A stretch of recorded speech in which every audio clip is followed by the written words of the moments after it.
एक बार की बात है, एक जंगल में जंगल का राजा शेर और चूहा रहा करते थे। एक बार जब शेर गहरी नींद में सो रहा था, तब एक चूहा बिल से निकलकर शेर के ऊपर उछल कूद करने लगा। चूहे के इस तरह उछल कूद करने से शेर की नींद खुल गई और शेर ने चूहे को पकड़ लिया। शेर द्वारा चूहे के पकड़े जाने के बाद चूहा बहुत ही ज्यादा डर गया। चूहे को डरा देखकर शेर ने कहा कि तुमने मेरी नींद खराब की है, अब मैं तुम्हें खाकर अपनी भूख मिटाऊंगा। अपने को असहाय देखकर चूहे ने कहा कि हे जंगल के राजा, मुझ छोटे से प्राणी को खाने से आपकी भूख नहीं मिटेगी, आप मुझे मत खाइए।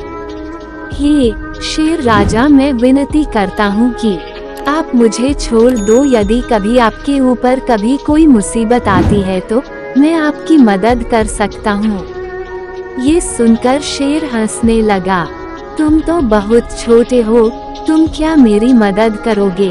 तुम्हारे विनती करने पर चलो, आज तो मैं तुम्हें छोड़ देता हूँ, लेकिन अगली बार ऐसा करने पर मैं तुम्हें नहीं छोड़ूंगा। ये कहकर शेर ने चूहे को छोड़ दिया। कुछ दिन के बाद जब शेर खाने की तलाश में जंगल में भटक रहा था, तो तभी शेर एक शिकारी द्वारा फैलाए गए जाल में फंस गया। शेर अपने आप को छुड़ाने के लिए बहुत प्रयास करने लगा, लेकिन अपने आप को नहीं छुड़ा पाया। इसके कुछ देर बाद शेर जोर जोर से दहाड़ मारने लगा। शेर की दहाड़ सुनकर चूहा वहां आ गया।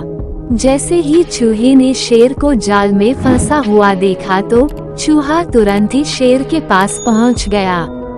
जब चूहे ने शेर को जाल में फंसा देखा तो चूहे ने फटाफट अपने तेज दांतों से जाल को काटना शुरू कर दिया।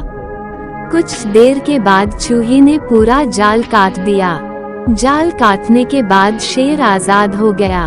चूहे की इस मदद से शेर बहुत ही भावुक हो गया। शेर ने चूहे को धन्यवाद दिया और दोनों उस दिन के बाद से अच्छे दोस्त बन गए। इस कहानी से हमें ये सीख मिलती है, सिर्फ शरीर के आधार पर किसी को छोटा या बड़ा नहीं समझना चाहिए। धन्यवाद।